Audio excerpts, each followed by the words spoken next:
Hi guys, welcome back to my channel, Head Chef Mom. I'm Kendall Lawrence and I am so happy that you're here again with me today. And today I want to show you a lovely recipe for skillet lasagna. It goes really quickly. You can have dinner on the table in about half an hour and it is absolutely delicious. So come on in and let's take a look at our ingredients. So here are the ingredients for our skillet lasagna. I have about 1 pound of ground beef.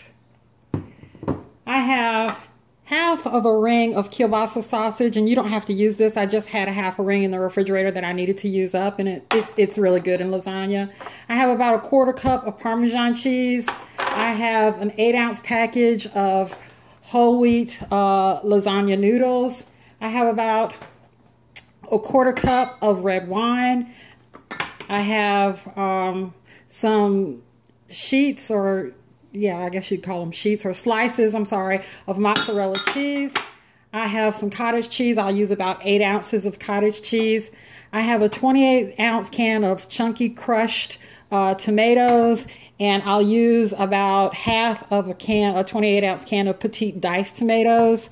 I have a half a medium onion chopped up, and I have 4 cloves of garlic that I sliced up. I'll use a few fennel seeds, about a half a teaspoon of basil, about half a teaspoon of salt, half a teaspoon of black pepper, half a teaspoon of Italian seasoning, half a teaspoon of onion powder, and half a teaspoon of garlic powder. Okay, so let's get over to the stove.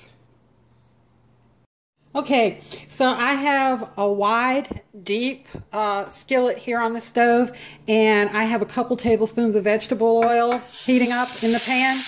And I'm going to add my ground beef and my sausage and my onions. And I'm going to let this cook for a minute, and then I'll add in my garlic. Okay, so my ground beef is halfway cooked through, and I'm going to add my chopped up garlic and let the ground beef brown the rest of the way. Okay, so my ground beef has browned the rest of the way, and I drained most of the excess fat, and I'm adding my 28-ounce can of chunky crushed tomatoes. And because they're crushed, it says chunky crushed, but they're not really chunky like the large diced tomatoes. And I'm going to stir this around. And now here I have my petite diced tomatoes, which are actually chunkier than the chunky crushed. And I'm going to I added about half of this 28-ounce can of that. And take a look.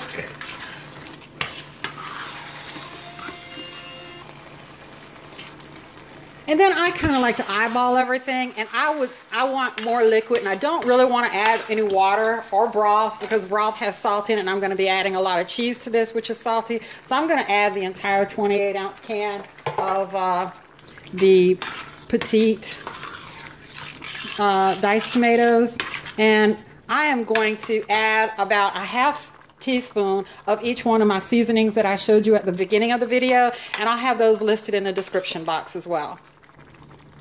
Okay, so I've added my seasonings, and now I had my pan on medium high. Now I'm turning it down to a simmer, and I'm going to put the lid on, and I'm just going to let this simmer for about 10 minutes. Okay, so this has been simmering about 10 minutes, and I've just now turned my stove back up to about medium high, which is number 6 on my stove. And I forgot, I'm always forgetting, you should call me the forgetful cook, but I forgot to add my red wine. And, you know, that's not a big deal. You don't even have to add the red wine, but you can add it in at any time. You know, I don't even believe that it's necessary to wait to add the noodles, but I've just been following this recipe for so long. But I think you can add the noodles right after you make the sauce, but I just do it this way. So I'm adding my noodles now. I broke my noodles up. I tried to break them up into thirds, but some of them broke apart and crumbled on me, which is no big deal. And I'm just going to add them to the sauce, and I'm going to make sure that they're all underneath the sauce, and I'm going to put the lid back on, and it's on medium high heat, and I'm going to let it simmer away for about 15 minutes. Okay, so it's been more than 15 minutes. I checked it at 15 minutes, and my noodles were not as tender as I wanted. So that's really important to check the doneness level of your noodles and make sure that they're as tender as you want. And also at this point, well, not at this point, but occasionally I lifted the lid and I stirred. But I want to stir before I put in my cheese mixture, and make sure you want to stir occasionally because you don't want to, these noodles will have a tendency to stick to the bottom of the pan. And so in this bowl, I have my cottage cheese, my 8 ounces of cottage cheese, and I have about 1/8 of a cup of Parmesan. And that really is to taste. You can put more Parm if you want. And I'm just going to stir this up. And then I'm just going to stir it into my meat mixture.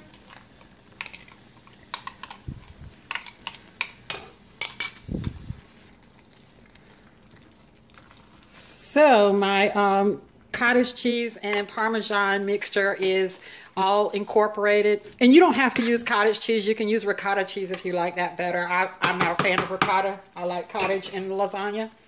And now I'm just going to add my mozzarella. And I'm just going to add it to the top, but you can stick it down in there or, you know, use any kind. You don't have to use the sheets like I'm using, and these sheets tore all up. But I'm just going to cover this all up with my mozzarella cheese.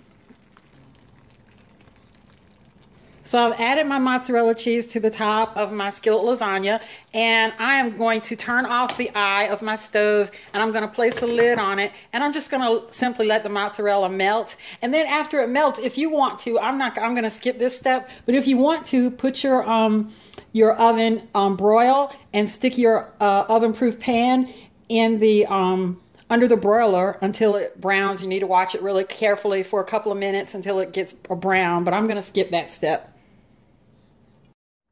Okay, here it is, guys. And I said that I was not going to put it in the under the broiler, and I changed my mind. I decided, well, you know, it's only going to take a second to put it under the broiler, and it'll look so much better. I did take a couple of pictures of it before it went under the broiler, and it just looked like a big pan of refried beans with some melted cheese on the top.